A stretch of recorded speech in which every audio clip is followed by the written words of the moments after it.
자, 홍콩시가 오늘은 뭐 조금 소강 사태지만은 여전히 산발적으로 시끄럽습니다. 주말에는 아주 또 커질 것 같아요.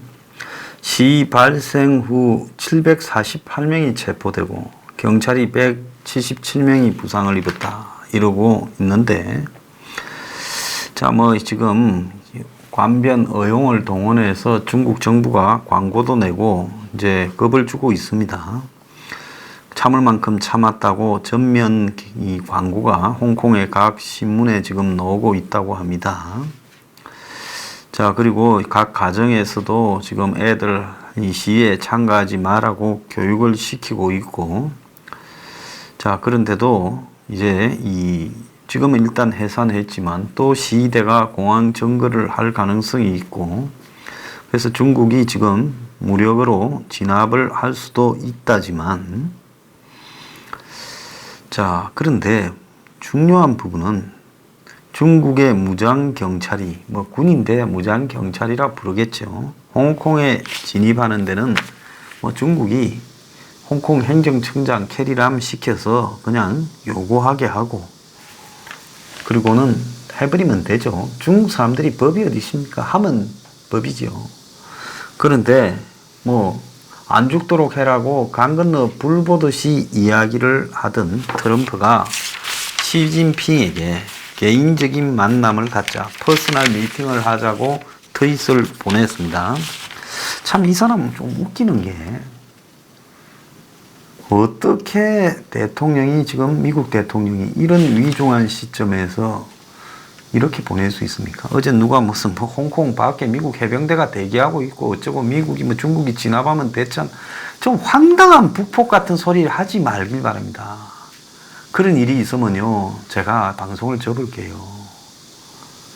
정말로 대중들을 향해서 현혹시키고 보수 대중들을 문외 상태로 만드는 그런 일들은 안 하는 게 좋습니다. 미국은 중국에 진압을 해도 뭐 경제 보복을 한다든가 다른 방법으로 하지, 거기에 무슨 맞서서 미군이 투입되는 이런 만화 같은 소리는 전혀 없습니다.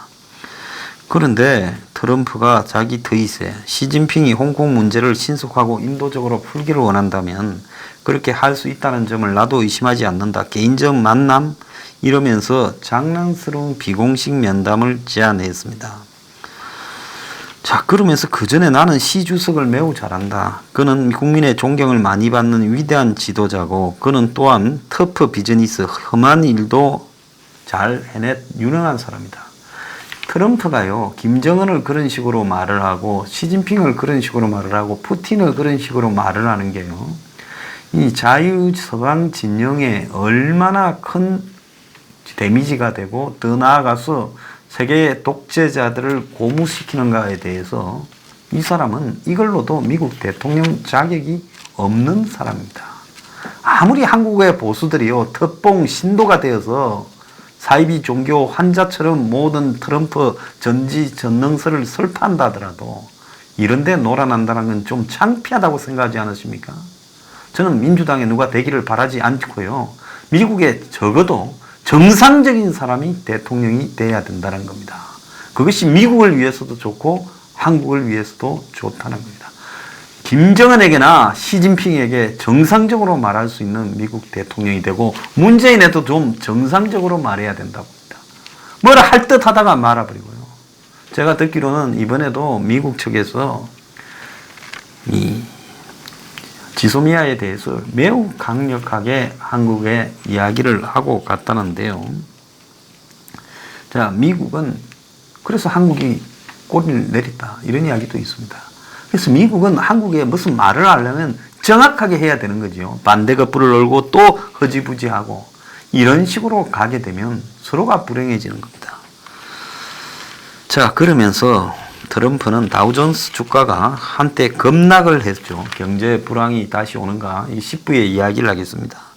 근데 그게 자기 탓이 아니라고 하면서 중국과 무역 전쟁에서 승리하고 있고, 중국은 무역 합의 타결을 원하지만 홍콩 문제부터 우선 인도적으로 해결해라. 그러면서 다시 또 한 30분 있다가 트윗을 올려서 시진핑과 개인적으로 만나볼래? 이래 말을 했다는 겁니다.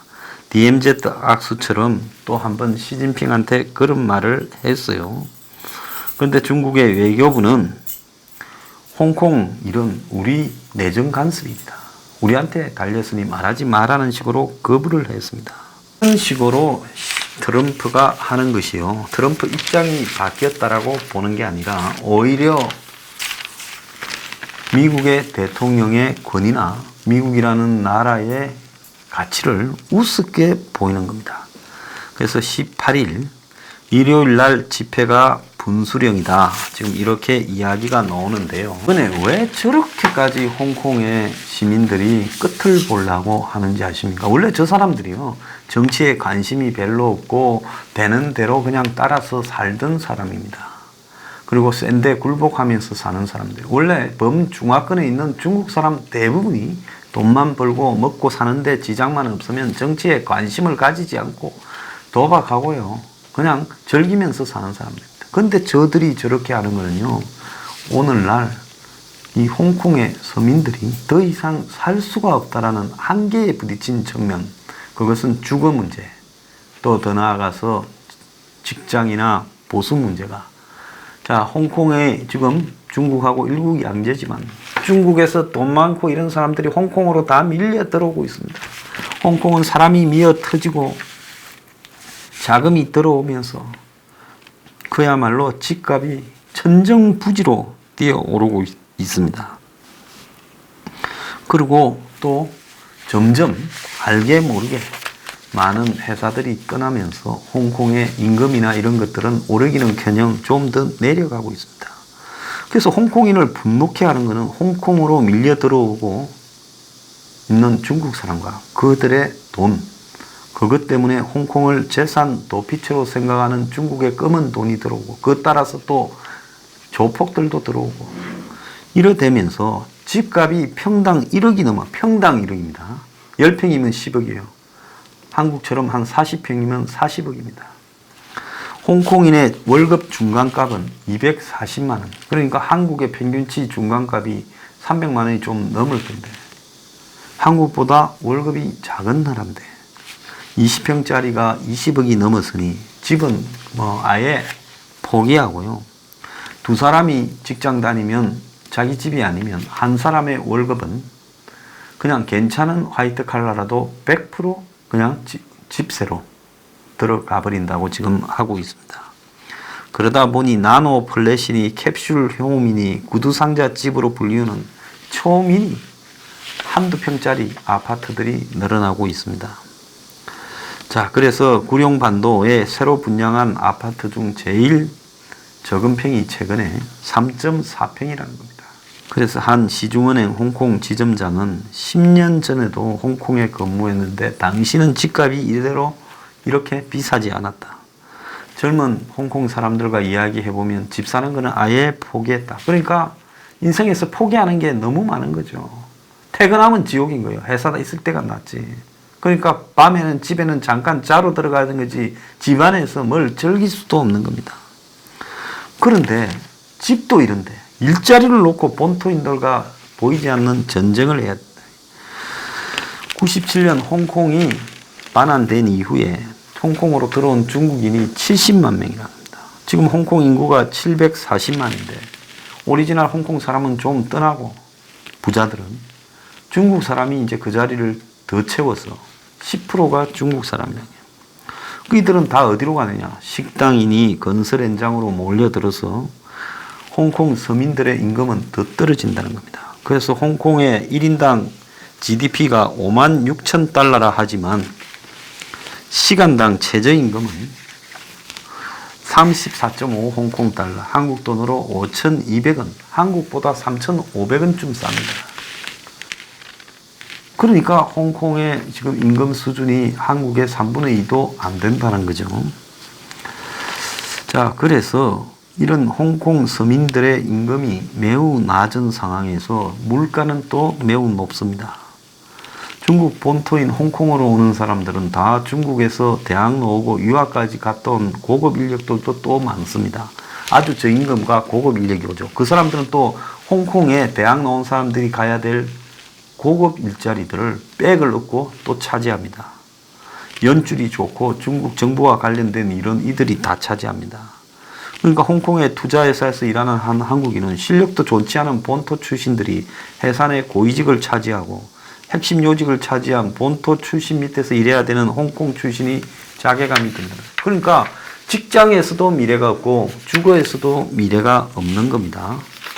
자, 이러다 보니까 어떻게 되겠어요? 홍콩의 사회 경제적인 문제들이 다 본토인들 때문에 비롯됐다고 이제 홍콩의 이 분노가 그쪽으로 가고 있고요. 이런 감정적 분노가 더 큰 갈등이 되어 갑니다. 자, 그러면서 조금만 살만하거나 여유가 있는 사람은 다 홍콩을 떠나려고 하고요. 그래서 재작년에 한 해에 홍콩을 떠난 홍콩인이 25,000명. 2012년 이후에 최고치라는 겁니다. 그래서 2016년에는 6,100명인데 2018년은 아마 훨씬 더 많이 떠났을 거예요. 그래서 3명 가운데 1명이 이민을 가겠다고 하고 최근에는 유럽이나 미국이나 호주가 아니라도 좋다. 대만으로라도 가겠다고 떠나고 있습니다. 대만 가면 홍콩보다도 더 임금 수준이 낮은데도요. 가겠다는 겁니다. 특히 젊은 층과 대졸 이상에서는 홍콩을 떠나고 싶다 하는 사람들이 너무 많아지고 있다는 겁니다. 자, 이런 경제적 불평등이 홍콩 시위의 원인이라는 거예요. 어떻게 700만 도시에서 200만 명이 데모를 하냐. 그래서 이 열악한 주거 환경이 홍콩 시민을 절망으로 몰아가고 있고 근본 원인은 중국으로 넘어간 뒤 확대된 경제적 불평등이라고 뉴욕타임스는 이야기를 하고 있습니다. 홍콩의 한 아파트는 1.68평짜리 자동차 한 대 주차하는 넓이가 아파트 크기예요. 이 공간에 3명이 생활을 한다는 겁니다. 가족이에요. 윗부분이 수납 공간이고 가운데 주방, 오른쪽에 컴퓨터 5번이 있다는 거예요. 그리고 아래층에는 3층 침대가 있고 그러니까 1층, 2층, 3층에 한 명씩 자는 거죠. 그리고 냉장고가 있고 화장실은 공동 화장실을 쓰는데 홍콩인 21만 명이 이런 3장 아파트에서 살고 있다는 겁니다. 문제는 이 같은 경제적 불평등이 더 심화되는데요. 세계에서 빈부격차가 제일 심한 곳이 홍콩입니다. 우리가 홍콩에서 스탠리나 또 그런 데 가다 보면 바닷가 쪽에 굉장히 멋진 집들이 고층 아파트 많아요. 그리고 홍콩의 야경을 보는 이 꼭대기 거기도 가보면 굉장히 부잣집들이 많죠. 그래서 그런 집에 사는 사람들은 어떤 사람들이고 또 홍콩의 시내 뒷골목에 보면 그야말로 지저분한데 전선이 있고 여기가 사람 사는 곳인가 싶을 정도로 하는 공간에도 사는 사람이 있습니다. 세계에서 제일 집값이 비싼 동네가 홍콩이 돼버린 거예요. 근데 평균 최저임금이 한 5,600원 정도밖에 안 되고 인구 740만 명 중에 20%가 빈곤층이고 그러다 보니 지금 그런 사람들이 전부 시위에 참가하고 있다는 겁니다. 참가하는 한 사람은요, 자기가 경비로 1시간에 한 6,700원 버는데 자기 인생에서 집을 살 가능성도 없고 미래가 없다는 거예요. 자, 홍콩 반환 이후에 아파트는 3배가 올랐는데 임금은 똑같다는 겁니다. 실질적으로 엄청나게 내려갔죠. 그래서 홍콩에 있는 54홀짜리 골프장이 있는데 그거 없애고 2,600명이 회원인데 아파트를 건설하면 37,000명이 살고 있다 했는데 홍콩 행정청은 이걸 거부했대요. 왜? 행정청 간부들이 다 그 클럽의 회원들이고 가진 자들이기 때문에요. 그래서 이 젊은이들이 직장도 없고 미래도 없고 그냥 밥 먹고 그냥 닭장에서 자는 것 말고는 할 수 있는 일이 없다 보니까 공부 잘해도 필요 없는 거예요. 그리고 좋은 자리는 이제 중국에 다 넘어가고 이러니까 이 사람들이 다 경제적 미래가 없다라고 보고 그 두려움으로 지금 싸움을 하고 있는 겁니다.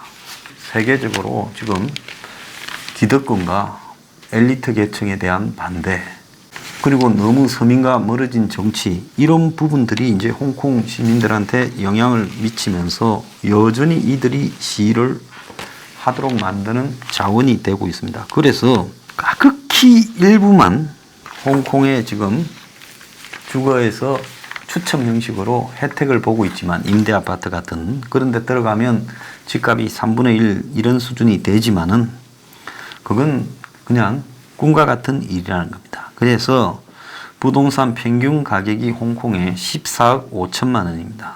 그래서 지금 이런 식으로 젊은이들이 부모 집에 얹혀 살고 침대 하나만 들어가는 그야말로 닭장에 들어가서 살고, 그래서 애들이 스트레스를 해소하는 게 빨래방이다. 전에도 한번 이야기를 했죠. 자, 그러니까 혼자만의 시간을 보내려면 전부 밖으로 나와야 숨통을 이렇게 좀 틀 수가 있다는 겁니다. 그래서 얼마나 좌절을 많이 하겠어요. 그래서 집에서 책을 읽을 공간도 없고 TV를 제대로 볼 수도 없고, 아르바이트 마치고 오면 대학생이 동생 돌보고 친구들과 작은 집을 얻어도 살 공간도 없다고 합니다. 그래서 이런 홍콩의 젊은이들의 저항이요, 이게 생존과 관련되는 부분이고, 세계적으로 지금 번져가고 있는 이 초양극화 그리고 파퓰리즘의 확산과 다 연결되면서 중국 공산당에 밀어붙이는 독재적인 행위가 지금 홍콩 젊은이들을 그냥 여기서 죽든가 이기든가 끝을 보자는 겁니다. 그래서 홍콩 사태가, 제가 만약에 중국이 개입하면 두 사람이 다칠 겁니다. 트럼프가 정치적 실패를 하게 될 것이고요, 시진핑은 공산당 정권의 경제 붕괴를 갖다가 이렇게 앞당기는 방아쇠를 당기게 될 겁니다. 홍콩 사태의 진정 방향 우리가 잘 지켜봐야 됩니다. 저게 이 홍콩의 빈곤과 관련되어 있기 때문에 예사로운 부분이 아닙니다.